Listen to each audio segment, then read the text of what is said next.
Welcome back to the garden. A lot happening today, but a lot of little tasks. Pretty much just playing catch up. First thing I want to do is sow the rest of these beds up here. We want things growing up these arbors that we installed.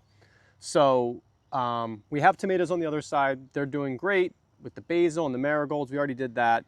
This side I want to do vining butternut squash, vining delicata squash, and I haven't tried these before, but cucamelons, like a cross between a cucumber and a melon. We'll see. So I'm going to sow pretty heavily because I fully expect the butternut and the delicata to get wiped out by squash vine borer this year. I'm going to fight pretty hard to not have that happen because I really do love these crops, and you really need to get them started early. Like zucchini, same thing happens with it, but you can kind of start it later in the season and a lot of times avoid that. But these need all seasons, so I got to get them in the ground and hope for the best. If they get wiped out, we'll just plant something else here. It's quicker growing, like cucumbers, once hopefully the cucumber beetle's gone. But for now, we're gonna give this a shot. Some years you just get lucky, but I'm gonna be a little more diligent. I have less I need to monitor pest-wise this year, but these will pretty much be at the top of the list. Pretty aware of what the problems are here in this garden. It's usually the vine borer, the cucumber beetle, and spinach leaf miner and stuff like that, which you'll see the beets eventually. They got beat up, no pun intended, by the vine borer, like they always do. I just needed to cover them. I didn't do it, and now I won't have beets, but I'll have them in the fall. No big deal. So I'm gonna sow pretty heavily, and I will thin them once they get pretty large and I feel pretty comfortable that the vine borer is gone. So I think what I'll do is I'll do the cucamelon in this bed here. I don't think they'll have as much of an issue, and I've read that the cucumber beetle shouldn't bother them as much. We'll see if that's true. We'll try the delicata here, and then we'll do the butternut squash over here. So you can start these from seed inside and get a more healthy plant, but I just didn't this year. I usually direct sow this stuff, the squashes, the cucumbers, beans. A lot of times I will peas as well, just because it's just, you know, one less thing to have to be monitoring under grow lights and remembering to water. So what I'm actually gonna do is just plant a seed. Basically, these are my drip lines. I'm gonna plant one like right underneath where the drip line is. So that way I hopefully have to water it even less.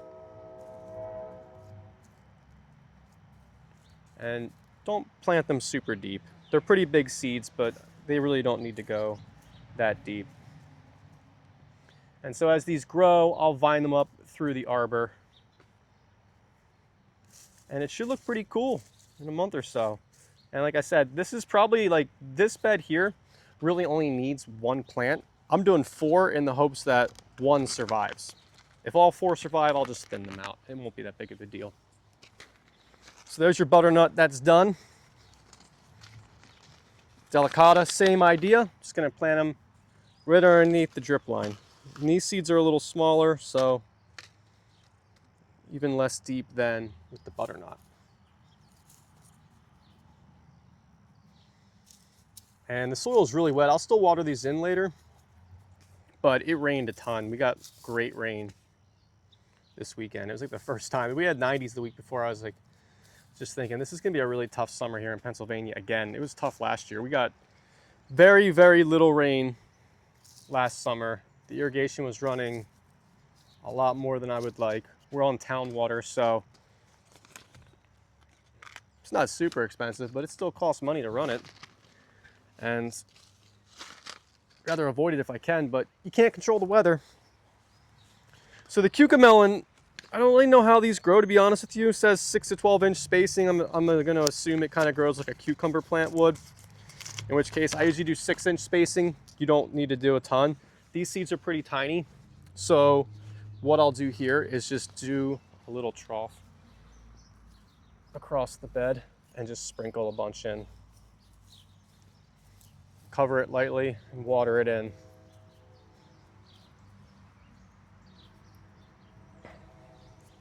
We'll see what happens.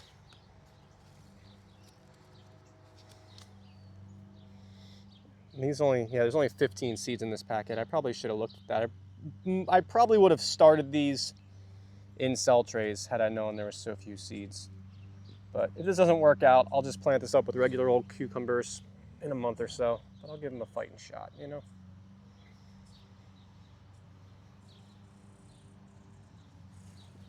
The last couple ones over here.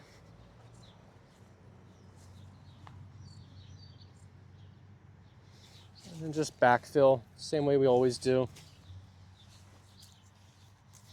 Lightly press it down. Good soil contact's important because when you water, it makes sure that the seed gets the moisture it needs. So there you go. This whole arbor, 3 beds, planted up. I know it looks super easy, and it was. Now if everything grows properly, it'll make me look good, and we'll have a lot of good produce. But if not, you know, I always have alternatives, especially for something like this, where like I want this to be, like this was really cool last year when we had it planted up with zucchini and runner beans and cherry tomatoes. It was like all shade underneath here, and it was nice that me and the dogs would hang out underneath here and just chill out of the sun once in a while. So I want that again this year. So if this stuff doesn't work out, we'll just plant something else. Beans always work out around this garden. Not too many pests with like your French pole beans and stuff. So you can always just do that. And they don't need a lot of lead time. So if this doesn't work out in a month, just come back, do beans. They'll fill this whole thing by like August or so. So it won't be a big deal. Speaking of beans, that's the next thing we're going to plant. We're going to plant up 2 of the corner arbors, so we'll go over there. Okay, so the next plan is to get these arbors planted up. I want to see vegetables growing up these sooner than later. We did the peas. That didn't work out too well. I can kind of show you what the remnants of these guys, they tried. The birds said no. And I really don't want to cover peas up. They're already kind of a hassle to shell to begin with. So any more work I have to put into peas, I'm really just not going to do it. So these will just go in the compost bay, no biggie. Birds don't usually mess with the beans, but you know, famous last words. So we're growing 2 different kinds of pole varieties. We got Cherokee Black and we got Kentucky Wonder. They're both awesome varieties here in Pennsylvania. And I'm really just going to plant them like I did the peas and just fill out this corner section. Except the peas I had started from seed because, you know, in the winter, you're just kind of like antsy to get out in the garden. You're jonesing for it. And already I'm like just trying to keep up with it. So these, one thing you can do with beans, and I would actually probably suggest it under normal circumstances, is to soak them in water overnight, like in a cup. It just helps them germinate faster, but this soil, we just got drenched for the last 3 days, so it's already wet and I'm gonna water them in, so I really didn't bother this time.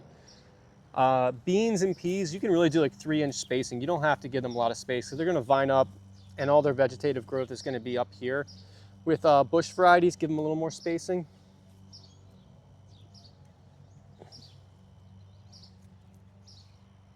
But I don't really thin out beans. I don't thin out cucumbers really. Just let them do their thing.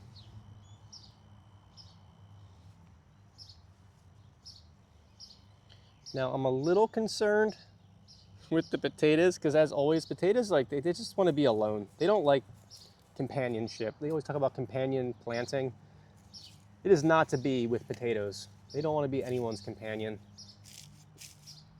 So this mustard, this is just mustard lettuce. I can just pull this out or cut it back if I need to give the beans a little more of a chance there.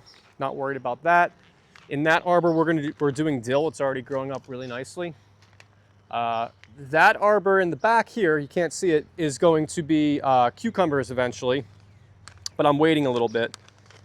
And here, what I'm gonna probably do is, not today, but because this isn't even gonna germinate quite yet, but I'll just tie these potatoes back a little bit like this so that they can get a little more light over here, the beans. We have mustard over here too, but it's completely squashed out as always. I honestly don't know why I insist on planting anything near potatoes. I just keep doing it to myself year over year. I never learn my lesson. I don't know. We probably all have something like that in the garden where like you know better and you just do it anyway. You think maybe this time it'll be different or something? I don't know, but look at these potatoes. Remember we were worried about them the other week because they got a little frost? Here in Pennsylvania, potatoes want to live. You don't have to worry about it. Your biggest issues will be pests. Here it's like weevils. I think they're weevils, little worm things that get in them. They're gross. If you don't spot the little like pin-sized hole in the potato when you harvest it, what'll happen is it'll just rot when you're trying to store it, and then the rot will spread and you'll have a bunch of potatoes that are rotten because of it. But I suppose you could probably spray something. I don't know what you would do for weevils. Probably nematodes. You could put nematodes in your soil. I've done that over the years and I still get them. So I don't know. If you have a solution to weevils in your potatoes, let me know. It's also nasty because you're like kind of concerned that you're gonna bake a potato and then cut it open and have a nasty little bug in there. Hasn't happened yet though. All right, beans are planted up. These are the Cherokees. So we'll see how they do. I got some more in case this doesn't work out right here. But these are $2 a packet, no big deal. So just like that, we got delicata squash, butternut squash, cucamelon, and 2 pole beans planted up. Now we're gonna move on to my least favorite garden activity, which, not my least favorite, but these are the carrots, and they have to be thinned. And I've been putting it off, and I've been putting it off, and I started to thin some earlier. That's what these remnants are here for. But I kind of wanted to show you how I do it. Normally I would do this when these are much smaller. These are probably growing together underneath the ground at this point. But I got lazy and didn't do it. So you really just want to, when you thin your carrots, think about the spacing of a carrot. So the average size carrot that you're trying to grow is probably like 2 fingers. So give each spacing about 2 fingers worth. Otherwise they kind of grow into each other and they can get a little funky. I wouldn't suggest pulling them out, especially when they're this high, because you're just going to disturb the carrots you're trying to keep, and you don't want to mess with the taproot of a carrot or a parsnip. As soon as you break that taproot, it stops growing. So you want to be a little delicate in that sense. Otherwise, we don't get too many issues with carrots here. They can also get like a little like nemat or a little weevil type thing in them as well. But normally they fare pretty well. I'm growing all orange ones this year. I've grown like all kinds of different colored carrots over the years, and I would highly suggest you give that a shot just because it's fun and you can't really buy them in a store. So try them out. What did I like? I like the Amarillo a lot. The darker ones are tasty, but they're like beets. They'll stain everything that if you cut them up, they'll stain your cutting board and your pans and stuff. And also they just tend to have a lot more like, if you've grown carrots before, you'll notice like a lot of times like the hairs will come off the carrots and like form like little roots off the carrots. The darker ones have a lot of that. So you do a lot of scrubbing on those, which it's just extra work, so I don't bother. So I'm just trying all these different orange varieties this year, just to see if there's like one in particular that I really like. This is Imperator. Danvers is a classic. We have Scarlet Nans, I think it's Nans. And then the Royal Shantae, I want to say. So they're all very similar size, growing times, looks, and we'll see if I can notice a difference in flavor. It's kind of always fun to trial a couple of different varieties and see if you even notice the difference. Most of the time you can. The carrots, the different colored carrots definitely all taste different, which is interesting, and they have different textures as well. So I'm just gonna rock on this. This is a good job for putting a podcast on or some tunes and just kind of chilling out and just methodically going through it. Like I said, 2 fingers is all you need between each one, and you'll see this is going to be really thinned out when I'm all done.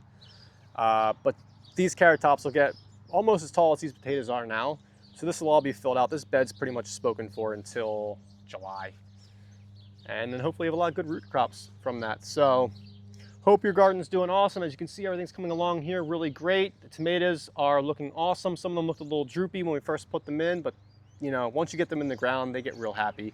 Peppers, I still have the baskets on. Probably don't need them, but I'm just being careful at this point because I don't want to start peppers over. So, like I said, hope your garden's doing great. Until next time, get out there. It's time to garden.